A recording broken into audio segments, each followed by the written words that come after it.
প্রিয় ষষ্ঠ শ্রেণীর শিক্ষার্থীরা, শুভেচ্ছা নিও। আজকে আমি তোমাদের 2025 সালের বাংলাদেশ ও বিশ্ব পরিচয় বিষয়ের নতুন বই থেকে ষষ্ঠ অধ্যায় বাংলাদেশের পরিবেশ এই অধ্যায় থেকে গুরুত্বপূর্ণ কিছু প্রশ্ন এবং এর সমাধান নিয়ে আলোচনা করব। প্রথমে তোমাদের বলবো, যারা আমার চ্যানেলটি সাবস্ক্রাইব করো নাই তারা আমার চ্যানেলটি সাবস্ক্রাইব করবে এবং আমার সাথে থাকবে। তাহলে চলো আমরা ক্লাস শুরু করি। ষষ্ঠ অধ্যায় বাংলাদেশের পরিবেশ এই অধ্যায় থেকে গুরুত্বপূর্ণ কিছু প্রশ্ন এবং এর সমাধান। গত ভিডিওতে আমি 10টি প্রশ্ন এবং এর সমাধান দিয়েছিলাম। এর পরে থেকে আজকে দিচ্ছি 11। বৈশ্বিক উষ্ণায়নের ফলাফল কি? বৈশ্বিক উষ্ণায়ন বর্তমান বিশ্বের একটি গুরুতর পরিবেশগত সমস্যা, যার ফলাফল বহুমাত্রিক ও দীর্ঘমেয়াদী। বায়ুমণ্ডলে কার্বন ডাই অক্সাইড, মিথেন সহ বিভিন্ন গ্রিনহাউস গ্যাসের পরিমাণ বেড়ে যাওয়ার ফলে পৃথিবীর তাপমাত্রা ধীরে ধীরে বৃদ্ধি পাচ্ছে। এর ফলে মেরু অঞ্চলের বরফ গলে যাচ্ছে এবং সমুদ্রপৃষ্ঠের উচ্চতা ক্রমাগত বাড়ছে। ফলে উপকূলীয় এলাকাগুলো প্লাবিত হচ্ছে এবং অনেক মানুষ গৃহহীন হয়ে পরিবেশগত উদ্বাস্তুতে পরিণত হয়েছে। এছাড়া বৈশ্বিক উষ্ণায়নের কারণে খরা, অতিবৃষ্টি, ঘূর্ণিঝড়, বন, অগ্নিকাণ্ড এবং প্রাকৃতিক দুর্যোগের সংখ্যা ও তীব্রতা বেড়ে যাচ্ছে। ফসল উৎপাদন হ্রাস পাচ্ছে, জীববৈচিত্র্য হুমকির মুখে পড়ে এবং মানুষের স্বাস্থ্য বিরূপ প্রভাব পড়ে। 12 নম্বর প্রশ্ন, তাপ বেড়ে যাওয়ার জলবায়ুর ভারসাম্যহীনতা হয়ে পড়ছে, ব্যাখ্যা করো। বর্তমান মানুষের নানা কার্যকলাপের ফলে বায়ুমণ্ডলে তাপমাত্রা ধীরে ধীরে বেড়ে যাচ্ছে, যা জলবায়ুর ভারসাম্য নষ্ট করছে। কারখানা, যানবাহন ও চাষাবাদে ব্যবহৃত রাসায়নিক উপাদান থেকে নির্গত বিষাক্ত গ্যাস, বর্জ্য বায়ু ও পরিবেশকে দূষিত করে এবং গ্রিনহাউস গ্যাসের পরিমাণ বাড়িয়ে দেয়। এর ফলে পৃথিবীর তাপমাত্রা অস্বাভাবিকভাবে বৃদ্ধি পায়, যা বৈশ্বিক উষ্ণায়নের অন্যতম কারণ। তাপমাত্রা বেড়ে গেলে প্রাকৃতিক নিয়মে বৃষ্টিপাতের ধরন পরিবর্তিত হয়, কখনো অতিবৃষ্টি আবার কখনো দীর্ঘ খরা দেখা দেয়। এছাড়া ঝড় বৃষ্টি ও বন্যার প্রকোপও বাড়ে। জলবায়ুর এমন অনিয়মিত পরিবর্তনের ফলে পৃথিবীর আবহাওয়ার স্বাভাবিক ছন্দ ব্যাহত হয়, যা কৃষি, মানব জীবন ও পরিবেশের উপর নেতিবাচক প্রভাব ফেলে। 13 নম্বর প্রশ্ন, মাটির উর্বরতা নষ্ট হওয়ার কারণ ব্যাখ্যা করো। মাটির উর্বরতা নষ্ট হওয়ার প্রধান কারণ হল মাটির অতিরিক্ত ব্যবহারে নানা ধরনের ক্ষতি হওয়া।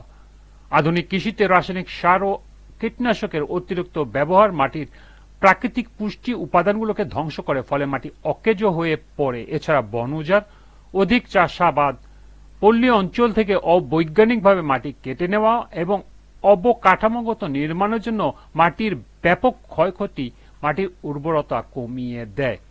অনেক জায়গায় জলবদ্ধতা, পানি সম্পদের অনিয়মিত ব্যবহার মাটির গুণগত মানের ক্ষতি করে। এসব কারণে মাটির উর্বরতা ক্রমাগত হ্রাস পাচ্ছে, যা আমাদের খাদ্য উৎপাদন এবং পরিবেশের জন্য খুবই উদ্বেগজনক বিষয়। 14 নম্বর প্রশ্ন, মানব সৃষ্ট পরিবেশগত সমস্যাসমূহ চিহ্নিত করো। মানব সৃষ্ট পরিবেশগত সমস্যাগুলো নিম্নে উপস্থাপন করা হলো।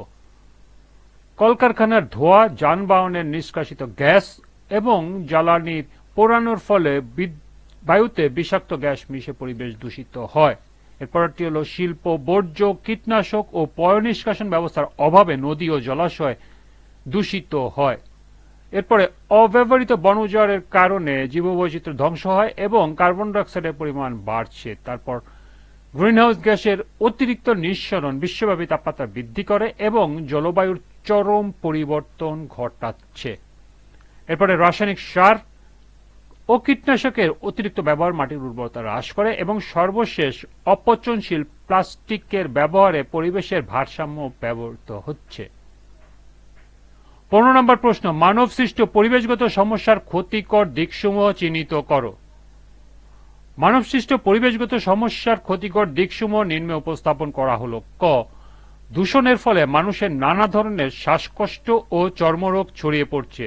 খ, বৈশ্বিক উষ্ণতা বৃদ্ধি পেয়ে বরফ গলছে, সমুদ্রপৃষ্ঠের উচ্চতা বাড়ছে। গ, মাটির উর্বরতা কমে গিয়ে খাদ্যের উৎপাদনের নেতিবাচক প্রভাব পড়ছে। ঘ, বিশুদ্ধ পানির উৎস দূষিত হওয়ায় সুপেয় পানির সংকট দেখা দিচ্ছে। বিভিন্ন প্রাকৃতিক দুর্যোগ যেমন ঘূর্ণিঝড়, বন্যা ও খরা ইত্যাদির প্রকোপ বাড়ছে এবং সর্বশেষ বাস্তুতন্ত্রের ভারসাম্য নষ্ট হয়ে প্রাণীজগতের বহু প্রজাতি বিলুপ্ত হচ্ছে। 16 নম্বর প্রশ্ন, বাংলাদেশের পরিবেশগত সমস্যা কেন ভবিষ্যৎ প্রজন্মের উদ্বেগের কারণ? ব্যাখ্যা করো।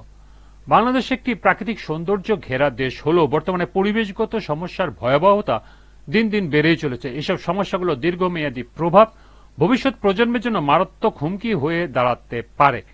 বাংলাদেশের পরিবেশগত সমস্যাগুলো ভবিষ্যৎ প্রজন্মের জন্য যে উদ্বেগের কারণ তা নিম্নে বিস্তারিত ব্যাখ্যা দেওয়া হলো।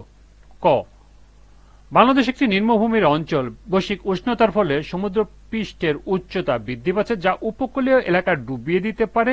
ভবিষ্যৎ প্রজন্ম জলবায়ু উদ্বাস্তুতে পরিণত হতে পারে। খ, রাজধানী ঢাকা এবং অন্যান্য শহরে দূষণের মাত্রা বিশ্বে অন্যতম উচ্চতম। এই পরিবেশে ভবিষ্যৎ নাগরিকরা দীর্ঘমেয়াদী স্বাস্থ্য ঝুঁকিতে থাকবে। গ, পরিবেশ দূষণের কারণে শ্বাসকষ্ট, চর্মরোগ এবং অন্যান্য রোগ বৃদ্ধির আশঙ্কা রয়েছে, যা ভবিষ্যৎ প্রজন্মের স্বাস্থ্যকে ঝুঁকির মধ্যে ফেলবে।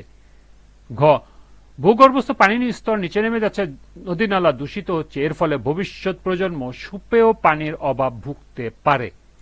নম্বর হলো, বন উজাড়ের ফলে বাংলাদেশের জীববৈচিত্র্য নষ্ট হচ্ছে, অনেক প্রাণী ও উদ্ভিদের বিলুপ্ত ভবিষ্যৎ প্রজন্মের বাস্তুতন্ত্রের ভারসাম্য নষ্ট করবে। এরপর পরিবেশের দূষণ এবং জলবায়ুর পরিবর্তনের ফলে ফসল উৎপাদন কমে যাচ্ছে। এর প্রভাব আগামী দিনে খাদ্য সংকটের দিকে ঠেলে দিতে পারে। এরপরে হলো ঘূর্ণিঝড়, বন্যা, খরা ইত্যাদির মাত্রা বাড়ছে। ভবিষ্যৎ প্রজন্মকে এই দুর্যোগের মুখোমুখি হতে হবে বারবার, যা জীবনের স্থিতিশীলতা নষ্ট করবে। এরপরে হলো শিল্প কারখানার বর্জ্য এবং অন্যান্য দূষিত পদার্থ নদীর পানিতে মিশিয়ে পানিকে দূষিত করছে, যার ফলে জলজ প্রাণী এবং উদ্ভিদের জীবন হুমকির মুখে পড়ছে। এরপর শিল্প ও রাসায়নিক বর্জ্যের কারণে মাটির উর্বরতা বৃদ্ধি পাচ্ছে, যা খাদ্য উৎপাদনে নেতিবাচক প্রভাব ফেলছে। এবং সর্বশেষ হল নদীর দিক পরিবর্তন এবং লবণাক্ততা বৃদ্ধি পাওয়ায় কৃষি জমি কমে যাচ্ছে। এই ছিল এই অধ্যায় থেকে গত ক্লাস সহ সর্বমোট 16টি গুরুত্বপূর্ণ প্রশ্ন এবং এর সমাধান। তোমরা এই প্রশ্নগুলোর নোট এখান থেকে করে নিতে পারো।